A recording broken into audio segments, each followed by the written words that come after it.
Okey, hai Datuk. Assalamualaikum. Okay, Datuk, apa khabar? Alhamdulillah, syukur. Okey, Datuk, mungkin boleh ceritakan sedikitlah tentang orang kata projek Datuk dalam konsert rentas masa ni. Macam mana? Sebenarnya konsep rentas masa ni memang satu-satu ideanya yang bagus. Kerana kita akan mengumpul semua artis-artis lama dengan artis baru kan. Dan ada juga artis-artis daripada 60-an, 70-an. Dan walaupun lagu-lagu saya selalu diperkumandang di radio, lagu-lagu saya memang saya rakam daripada 70, ada 60, 70, 80, 90 dan 2000. Dan sampai sekarang pun ada saya buat rakaman juga. Tetapi itulah nostalgic. Bila kita dengar lagu-lagu lama memang nostalgic. Dan saya akan bawa sesuatu boleh katakan unsur perpaduan juga dengan dalam letak-letak lagu saya. Mungkin saya akan buat medley sikit. Walaupun saya disuruh menyanyi 2-3 lagu, tetapi saya akan secara medley di mana mereka akan dengar lagi banyak lagu daripada hit-hit saya. Kerana masa tu sentuh kan. Tetapi kita ada ramai artis dan saya rasa satu-satunya idea yang memang tepat untuk menanamkan unsur-unsur perpaduan dalam negara kita. Okey, baik Datuk, untuk menyanyikan dalam konsert ni pun bukan mudah kan, memerlukan stamina yang orang kata cukup kuat kan. Datuk, orang kata mungkin boleh bagi tips sikit Datuk, macam mana Datuk menjaga stamina Datuk untuk masih lagi boleh menyanyi? Saya tips itu saya cakap bukan susah untuk menjaga kesihatan tu, kita tak kebur tidak. Esok hari Tuhan kata, okey, time's up, kita jalan. Tetapi kita kena berusaha. Saya memang setiap pagi saya bersenam.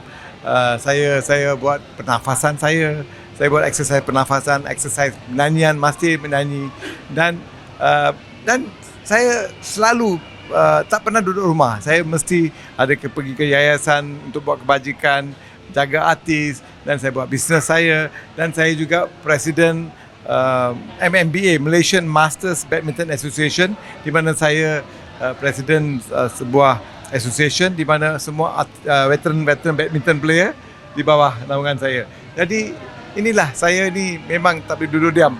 Saya mesti nak bekerja. Kalau kita duduk rumah, walaupun saya dah menjangkau 77 tahun sekarang, tetapi alhamdulillah saya rasa saya masih boleh bekerja dan saya masih nak menyanyi dan menghiburkan peminat-peminat saya. Okey, Datuk, mesti peminat-peminat Datuk pun tak sabar nak menunggu kemunculan Datuk di konsert rentas masa ni kan. Dan konsert ni juga ada menampilkan artis baru seperti Ara Johari. Jadi sudah pastilah orang kata audiens yang datang pun ramai juga Gen Z yang muda-muda kan. Adakah Datuk merasakan ini adalah salah satu peluang Datuk juga untuk lebih dikenali lagi dalam kalangan anak muda kita? Memang ini satu-satunya peluang, kerana generasi baru pun kenal lagu saya, macam lagu menjelang hari raya saya. Memang generasi baru semua kenal lagu saya.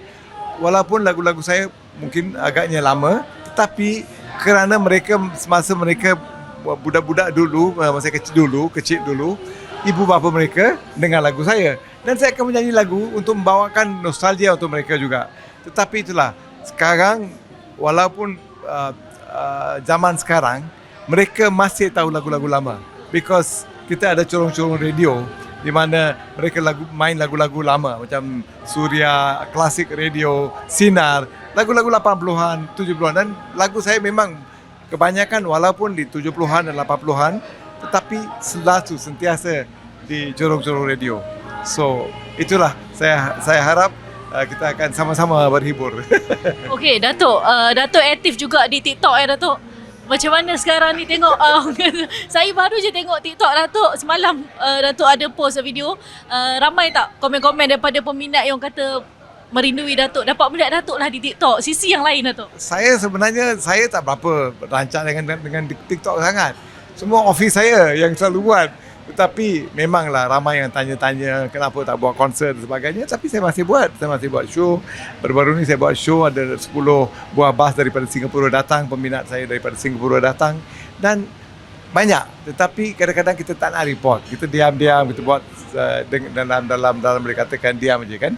Tetapi saya akan memang saya ada satu cadangan, satu rancangan besar untuk tahun depan.